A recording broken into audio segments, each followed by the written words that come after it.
बार की बात है। राधोगढ़ गांव के पास एक नदी बहती थी। खेती के साथ साथ पीने के लिए भी उसी नदी का पानी इस्तेमाल होता था। उस नदी में एक चुड़ैल रहती थी। वो कुछ दिनों से लोगों को पानी नहीं भरने देती थी और बहुत परेशान करती। एक दिन, ए कमला, तूने मेरी चोटी क्यों खींची? पगला गई है क्या विमला?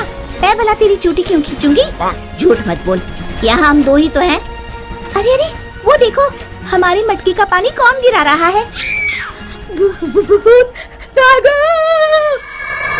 रास्ते में उन्हें भुवन मिला, जो बैलों को पानी पिलाने नदी लेकर जा रहा था।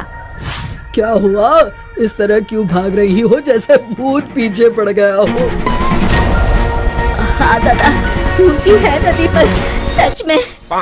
भक, मैं ही मिला चुहल करने के लिए। दर्द हो गई जिन्नैया मैं कैसी करूं। अरे क्या हुआ? ये बैल पानी क्यों नहीं पी रहे हैं? और मेरी धोती कौन खींच रहा है? कहीं भागो रे।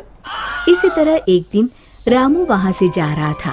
उसने देखा बीच धारा में एक औरत बड़े आराम से बैठी हुई है।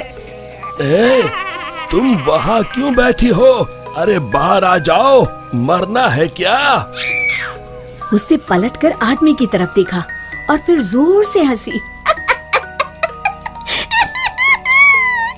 तुझे मारना है, कहकर हाथ बढ़ाना शुरू किया। वो तेजी से गिरते पड़ते गांव की तरफ भागा और गांव आकर लोगों को बताया। हाँ, उस दिन मेरे बैलों को पानी भी नहीं पीने दिया उस चुड़ैल ने। हमारी मटकी का पानी गिरा दिया था। लगता है हमें ये गांव छोड़ना ही होगा। बिल्कुल सच कहा भुवन, मेरा भी यही मन है। गांव के सब लोगों ने गांव छोड़ने का निश्चय कर लिया। भुवन बेटा, हो गई तैयारी?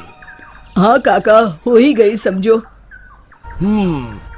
मुझे लगता है क्यों ना हम मुखिया जी के पास चले। हाँ, शायद कोई उपाय निकले। काका, मुखिया जी कोई ओझा तो नहीं? मुझे लगता है हमें हनुमान मंदिर के पुजारी के पास चलना चाहिए। बात तो तुम्हारी भी सही है। सारे गांव वाले पुजारी जी के पास गए। कहो, कैसे आना हुआ? हाँ पंडित जी, हम नदी वाली चुड़ैल के आतंक से परेशान हैं। आए दिन उसका आतंक बढ़ता ही जा रहा है। मुझे तो लगता है हम सबको भी गांव छोड़कर भागना पड़ेगा। समस्या तो गंभीर है, पर भगवान दयालु है। अवश्य ही कोई उपाय मिल जाएगा। आप ही बताइए, क्या करना होगा? हमें एक हवन करना होगा। जैसे ही उस हवन का पवित्र धुआं उसे लगेगा, वो श्राप मुक्त हो जाएगी। पर चुड़ैल को हवन कुंड तक लाना असंभव है। असंभव में ही संभव छुपा है भुवन। तो हवन किया जाए। कल हस्त नक्षत्र है, कल ही ठीक रहेगा। ठीक है पंडित जी। आप लोग इस सामग्री की व्यवस्था कर लीजिए। मैं ब्रह्म मुहूर्त में वहाँ पहुँच जाऊंगा। हम सब भी पहुँच जाएंगे। हवन कुंड तैयार है, मैं जल लेकर आता हूँ नदी से। किसकी मौत आई है जो मुझे सोते ही जगाने चला आया? चुड़ैल जी, आप सोइए, मैं तो पूजा के लिए जल लेने आया हूँ। ये नदी मेरी है, इसका पानी भी मेरा, समझे? और हाँ, अपनी अकल को प्रसाद के जैसे बांटना बंद करो, समझे? पर क्यों चुड़ैल जी? क्योंकि मैंने ऐसे कहा। अब चुप, एकदम चुप।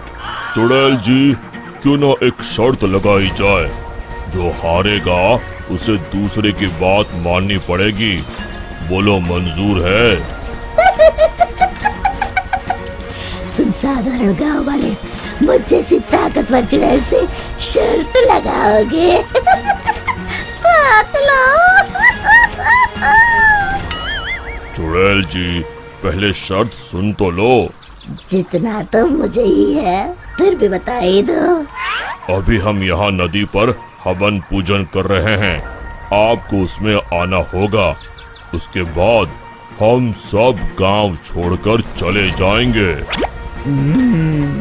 और नहीं आई तो ऐसे ही रोज तुम्हारी नींद में खलल डालेंगे। ठीक है, पर मेरी एक शर्त है, मुझे कोई मंत्र सुनाई नहीं देना चाहिए। मैं पूजा में भाग नहीं लूंगी। ठीक है चुड़ैल जी, आप बस वहाँ बैठिएगा। चलो। गांव वाले चुड़ैल को देखकर डर गए, पर पुजारी जी ने इशारा किया तो वो शांत होकर बैठ गए। जैसे ही पंडित जी ने आखिरी आहुति आग में डाली और धुआं चुड़ैल की तरफ गया, वो जलने लगी और जोर जोर से चीखने लगी। बचाओ, मैं जल रही हूँ, बचाओ, कोई बचाओ, मैं सबको खा जाऊंगी, किसी को नहीं छोड़ूंगी, बचाओ। धीरे धीरे उसकी आवाज शांत हो गई। सब लोग सोच रहे थे कि चुड़ैल जलकर राख हो जाएगी, पर ये क्या? उस डरावनी चुड़ैल की जगह पर एक खूबसूरत परी खड़ी थी। वो मुस्कुराते हुए बोली, मैं एक परी हूँ। एक शाप के कारण मुझे चुड़ैल बनना पड़ा। आज आपके कारण मैं शाप मुक्त हो गई हूँ। अब मैं परी लोग जाऊंगी। उससे पहले एक वरदान देना चाहती हूँ। मांगो, क्या मांगती हो? अगर कुछ देना है तो ऐसा वरदान दो कि इस नदी का पानी कभी न सूखे। तथास्तु कहकर परी उड़ गई। फिर सब खुशी खुशी रहने लगे। शिक्षा, समस्या की जड़ तक पहुंचे बिना हार नहीं मानना चाहिए।